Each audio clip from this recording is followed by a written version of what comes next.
आप सभी को राधे राधे, जय श्री कृष्णा। दोस्तों कैसे हैं आप? उम्मीद करती हूँ कि आप सब अच्छे होंगे और मैं भी अच्छी हूँ। तो हम कल वापस आ गए हैं अपने मायके से। और वैसे तो मुझे अभी आना नहीं था, पर मुझे आना पड़ा इसलिए क्योंकि सर्दी ज़्यादा थी और थोड़ा सा खाने की प्रॉब्लम हो जाती मेरे पति को। तो इस वजह से मैं आ गई, क्योंकि अभी मुझे वापस जाना है अगले महीने संक्रांति पे। तो अगर मैं रुक जाती ना तो मेरे हस्बैंड मुझे वापस भेजते नहीं, कहते कि अभी तुम होके आई हो, अब फिर तुम्हें जाना है। इस वजह से मैंने कहा मैं भैया चली जाती हूँ घर इनके साथ, नहीं तो ये मुझे वापस नहीं आने देंगे संक्रांति पे। आप लोग तो पति लोगों का जानते ही हैं कि भले ही 4 महीने 6 महीने बाद भी मायके जाओगे ना, तब भी उनको ये लगेगा अरे अभी तो गई थी, अरे अभी तो गई थी। तो ऐसे सारे हस्बैंड ऐसे ही होते हैं। तो मैंने कहा कि अगर मैं इनके साथ वापस नहीं जाती हूँ तो फिर ये मुझे बोलेंगे कि अभी तो तुम रुक के आई हो, फिर तुम्हें जाना है। तो इस वजह से मुझे आना पड़ा। वैसे मेरी मम्मी पापा को बहुत मन था कि बेटा रुक जाओ, 2-4 दिन ही रुक जाओ, पर मैंने कहा कि यार मम्मी मुझे जाने दो, दोनों की लड़ाई हो जाए तो। और तो इस वजह से मैं फिर पता है, मैं भी वैसे तो रुकना चाहती तो रुक जाती, कोई नहीं माना करता। लेकिन ना मुझे अभी संक्रांत पे जाना, मेरी बहनों को आना है, उनके साथ अच्छा लगता है। और अभी कोई रहता नहीं है। मेरी छोटी भाभी भी अपने मायके में रहती हैं और मेरी बड़ी भाभी भी बाहर रहती है, मतलब दोनों भाई मेरे बाहर रहते हैं। बीच वाली भाभी यहीं रहती हैं, पर वो टीचर हैं। तो वो सुबह 9 बजे तैयार होकर चली जाती है, 3:30 बजे फिर आती है स्कूल से। तब तक तो फिर मैं बोरी हो जाती हूँ। और मेरी रहने की आदत है सब लोग के साथ। मेरी ज्वाइंट फैमिली है, तो कहीं थोड़ा उसके पास बैठ लिया, कहीं थोड़ा उसके पास बैठ लिया। बच्चे हैं घर पे तो मन बहल जाता है। मेरे खुद के बच्चे नहीं हैं, लेकिन मेरी देवरानी लोगों के बच्चे हैं। मेरे खुद के बच्चे तो बाहर पढ़ते हैं, आप लोगों को पता होगा। तो मेरी देवरानी के बच्चे हैं, आप लोगों ने देखा होगा, छोटे छोटे। तो उनके साथ मेरा टाइम पास हो जाता है। तो मायके में कोई रहता नहीं है, तो इस वजह से मैंने कहा कि चलो अब इनको भी ना बुरा लगे कि ये आई साथ में, क्योंकि ये बोल रहे थे कि चलो एक दिन के लिए चलना है, तो चलो मैं चलता हूँ, तुम्हें हो आके लेके आता हूँ मायके से। मैंने कहा ठीक है, इनकी भी मन की हो जाएगी, मेरी भी हो जाएगी कि चलो ये तो मुझे ले तो गए। तो इस वजह से मैं वापस आ गई थी। तो कल कल वैसे तो सुबह सुबह वाली ट्रेन से कल मैंने ब्लॉग इसलिए नहीं डाला था क्योंकि कल मेरा पूरा टाइम रास्ते में ही निकल गया। क्योंकि सुबह सुबह उठे 5:30 बजे, तो बहुत ज़्यादा कोहरा था वहाँ पे।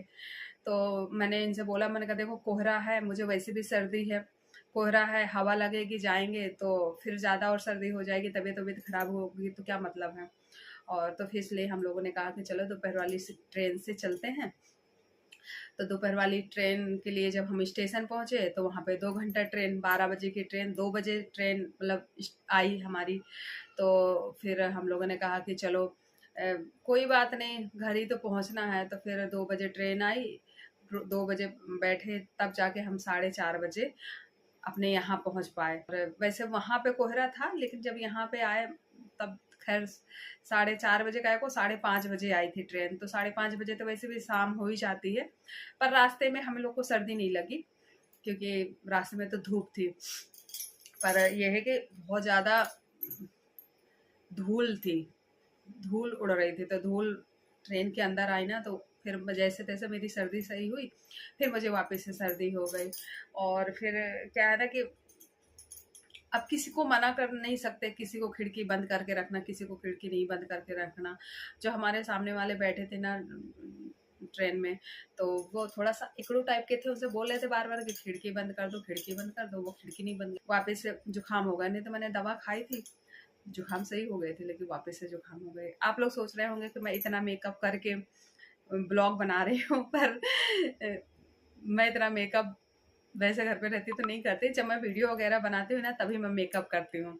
तो अभी मैं रील्स बना रही थी ना, इस वजह से मैंने मेकअप किया था। और खाना बनाते बनाते भी मैं रील्स बना लेती हूँ। जब मुझे टाइम मिलता है तब मैं रील्स बना लेती हूँ। और ब्लॉगिंग तो जब टाइम मिलता है मुझे तब मैं ब्लॉगिंग करती हूँ। रील्स तो मैं चाहे जब बना लेती हूँ। तो अभी मुझे जाना छत पे कपड़े फैलाने के लिए, क्योंकि मेरे ना जब मैं ब्लॉगिंग कर रही थी तब मेरे कपड़े धुल रहे थे, अब मेरे कपड़े सूख गए हैं। तो चलो चलते हैं छत पे, कपड़े डालाते हैं। और वैसे भी दिन इतने छोटे होने वाले मतलब होने लगे हैं ना, कि समय का पता ही नहीं चलता कब सुबह होती है और कब शाम हो जाती है। तो काम करते करते ही पूरा दिन निकल जाता है। तो कपड़े 2 दिन में कपड़े सूख पाते हैं। वैसे आज तो धूप है और नहीं तो कोहरा रहता है ना, तो 2 दिन का और 3 दिन हो जाते, कपड़े नहीं सूख पाते, तो फिर परेशान होना पड़ता है। फिर जो ज़रूरी कपड़े होते हैं ना, तो उनको तो सुखाना ही पड़ता है ना। तो चलो चलते हैं छत पे, कपड़े डाला, नहीं तो धूप चली जाएगी। तो फ्रेंड कपड़े वपड़े डालाई थी और मैं 1-2 घंटे के लिए सो गई थी। और ये शाम हो गई है, तो शाम के चाय वगैरह तो पी लिया है और ये अभी शाम का खाना बन रहा है। तो मैंने बनाया है, देखिए ये मेरी रोटी बन रही है और यहाँ पे मैंने बनाया है मेथी की भाजी, आप देख सकते हैं। ये है मेरी मेथी की भाजी और यहाँ पे मैं रोटी बना रही हूँ। और आपको पता है ना कि सर्दियों में भूख भी जल्दी लगती है और शाम भी जल्दी होती है। अभी ज़्यादा समय नहीं हुआ है, अभी 6 बजे हैं और मेरा खाना लगभग बन चुका है और बस सब लोगों को खाना देने का टाइम है।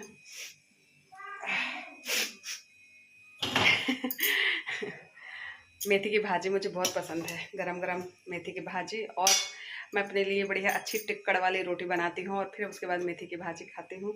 आप लोग कमेंट करना कि आप लोग को मेथी की भाजी के साथ कैसी रोटी पसंद है। तो चलिए ये ब्लॉग मैं यहीं पे ख़त्म करती हूँ क्योंकि बहुत ज़्यादा लंबा हो जाएगा। तो कल मिलते हैं नए ब्लॉग के साथ, तब तक के लिए आप सभी को राधे राधे।